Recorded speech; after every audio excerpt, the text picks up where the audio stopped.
pasamos al siguiente bloque de presentaciones. Ahora vamos a hablar, una vez expuestas y presentadas, cuáles son las plataformas y recursos que estamos utilizando desde la Politécnica de Madrid. Ahora pasamos a una fase más de presentación de testimonios acerca del uso, ¿no? Está muy bien que tengamos publicadas un montón de asignaturas, un montón de recursos en los distintos repositorios en abierto que disponemos en la Politécnica, pero de lo que se trata ahora es de ver de qué manera lo estamos utilizando. Para ello voy a hacer una breve presentación de cuáles son algunos ejemplos de uso en otras partes del mundo.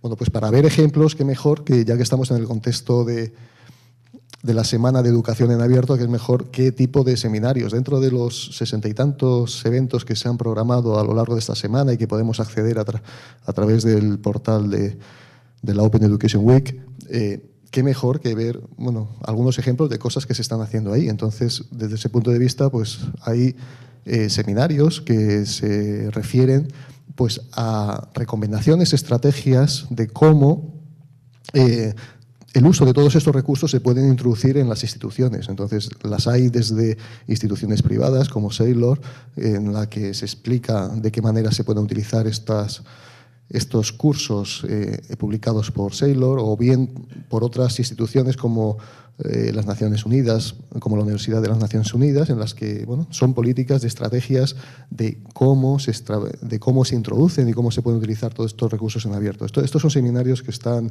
disponibles y que están accesibles a lo largo de toda esta semana.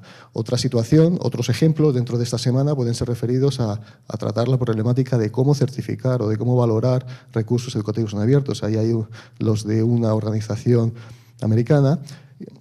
Y otro caso de un proyecto europeo que ahora mismo está en la mitad de su desarrollo y que trata de eso, de cómo, de cuáles son esas recomendaciones para llevar a cabo valoraciones basados, las ESMAN, sobre recursos educativos en abierto.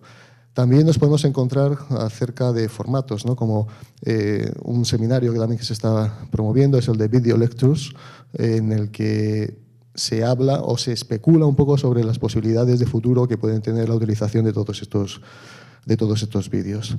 Más cuestiones referidas a otra experiencia ya más famosa como es la de Carnegie Mellon, en la que el esfuerzo, ahí te explican un poco de qué manera se ha elaborado la plataforma para mejorar el aprendizaje de los estudiantes basados en laboratorios y en uso de este tipo de recursos. Muchos de estos seminarios también tienen que ver con cómo explicar experiencias acerca de la creación de comunidades de aprendizaje, muchos de ellos con estudiantes, algunos de ellos interviniendo también profesores.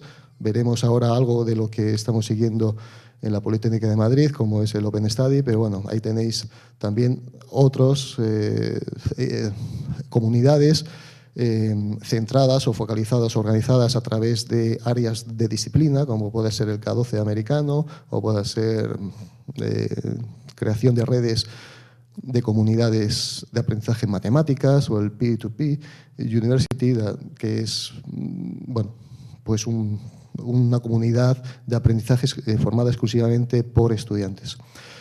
Bueno, un foco de atención también son los textbooks, que frente a lo caro que son la publicación de todos estos libros, son experiencias particulares sobre cómo editar, cómo reutilizar y mezclar materiales en abierto para la publicación de libros. Bueno, por ejemplo, la de Connexion, que es un famoso repositorio también de recursos en abierto. Bueno, pues ahora en esta semana te presentan nuevos rasgos de este repositorio para la actualización y reutilización de libros de texto. Bueno, barreras también, el tema legal. Bueno, pues la propia organización Creative Commons te explica también cómo salvar el copyright con sus licencias en abierto. O bien, pues esta organización privada, pues lo que explica también, o lo que presentan a lo largo de esta semana, son forma en la que, o la aplicación de distintas tecnologías para romper la barrera del lenguaje, es decir, bueno, pues incluyendo subtítulos dentro de los materiales o añadiendo unos vocabularios, de manera que personas con otros idiomas puedan también seguir los materiales publicados en otro determinado idioma. Bueno, estamos entonces, estos son ejemplos acerca de la Open Education Week, ¿no?, de seminarios y de eventos que se están retransmitiendo en este sentido. Pero la realidad es que nos enfrentamos a un nuevo reto en la universidad, ¿no? Nos enfrentamos a cambios que van a producir bueno, pues unas transiciones, por decirlo así, como radicales en la forma en la que, en el papel de las propias universidades y en la forma en la que nosotros vamos a tener que plantear nuestros cursos y el papel de la educación de las universidades en general en este nuevo contexto. Hay factores como el de la globalización. Vamos a necesitar educar a muchos más estudiantes. Hay que rebajar también los costes de la educación de todos estos estudiantes. Estamos en un mundo global, vamos a tener que competir con otras universidades, y qué mejor para explicar un poco la situación como la de la experiencia de Stanford que se produjo este verano. De manera que ahí tenéis pues cientos de miles de estudiantes que se inscriben en un curso que una universidad tan prestigiosa como Stanford, en una materia como robótica o inteligencia artificial, bueno, pues dio pie a que prestigiosos investigadores o prestigiosos educadores de esta universidad pues ofertan en abierto un curso abierto a cualquier persona dentro del mundo. Este tipo de situaciones nos van a dar cada vez con más frecuencia, y de lo que se trata es de ver cómo podemos reaccionar o cuál es el papel que podemos asumir frente a este tipo de situaciones. Bueno, hasta ahora todo lo que hemos hablado sobre el tema de las publicaciones pues es muy interesante, que realmente cada institución tenga un escaparate, tenga un activo de todo el conjunto de asignaturas que pueda mostrar a la sociedad, ¿no? Pero de lo que se trata es ver cómo se está utilizando en otras universidades todo ese material. Bueno, un primer comentario es que, por lo menos en el contexto del OpenCourseware, toda la iniciativa la llevó el MIT, con la creación del modelo OpenCourseware, ¿no?, que ha sido imitado y que luego ha sido transportado al consorcio mundial. Entonces, desde ese punto de vista, el MIT ha sido un espejo donde mirarse y por dónde continuar por el resto de las instituciones, ¿no? Entonces estaba como punto de referencia de qué tipo de actuaciones iban a hacer pues para imitarlos también, ¿no?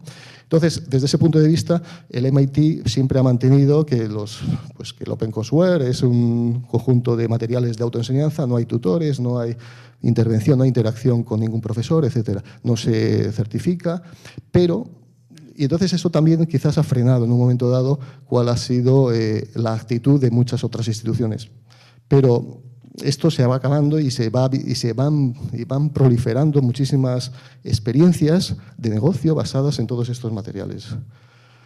Entonces, voy a contar alguno de ellos. Por ejemplo, hay universidades como Berkeley que lo que hace pues, es realmente todos esos recursos utilizarlos y ponerlos, realmente integrarlos dentro del proceso de aprendizaje de sus programas de estudios. Entonces ahí efectivamente tienen su canal iTunes U, y lo que hacen es que tienen un protocolo pues, en la que a medida que un profesor va dando una clase se graba y se incorpora automáticamente a la docencia de esa asignatura, de manera que los estudiantes en ese contexto ya conocen o ya tienen a su disposición el material que ha sido impartido en el calendario de la asignatura.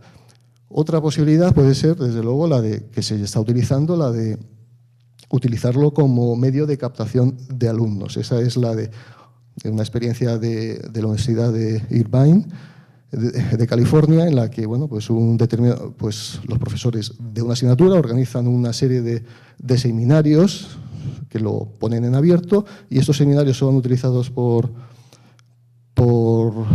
es utilizado como un medio para mostrar el tipo de formación que pueden recibir en esa institución, y de manera que se constata que han aumentado el número de alumnos registrados en esa asignatura. El tema, por supuesto, de la movilidad del estudiante. Entonces, es un proyecto europeo en el que estamos implicados en esta universidad, en la que de lo que se trata es identificar escenarios donde, dentro de la movilidad del Espacio Europeo de Educación Superior, donde se puede utilizar estos materiales en abierto, en programas conjuntos, por ejemplo, que puede ser también como medio de preparación de los estudiantes que se van a mover a otra institución, bueno, en distintos casos también. Y luego, por último, también un ejemplo rápido, que es el que ya ha sido referido por Luis, que es el acerca del MIT X. De lo que se trata aquí, entonces, no es el laboratorio de Computer Science y de Artificial Intelligence la que, basado en materiales Open Courseware, pues promueve una serie de cursos en abierto en la que estos cursos impartidos ya por profesores y ya han dado el salto, como vemos, para la utilización de estos materiales y el único coste que hay alrededor de todos estos cursos es el de la tasa para obtener el certificado correspondiente. Bueno, pues esta es un poco unos breves ejemplos de la panorámica que nos encontramos con la utilización cada vez más de todos estos recursos. Ya a partir de ahora entonces ya pasaríamos a los testimonios concretos dentro de la universidad. En primer lugar, Ana Casaravilla, que es profesora de la Escuela Universitaria de Arquitectura Técnica y nos va a contar una experiencia que llevan ya varios años sobre precisamente pues que está dirigida a los estudiantes de enseñanzas medias.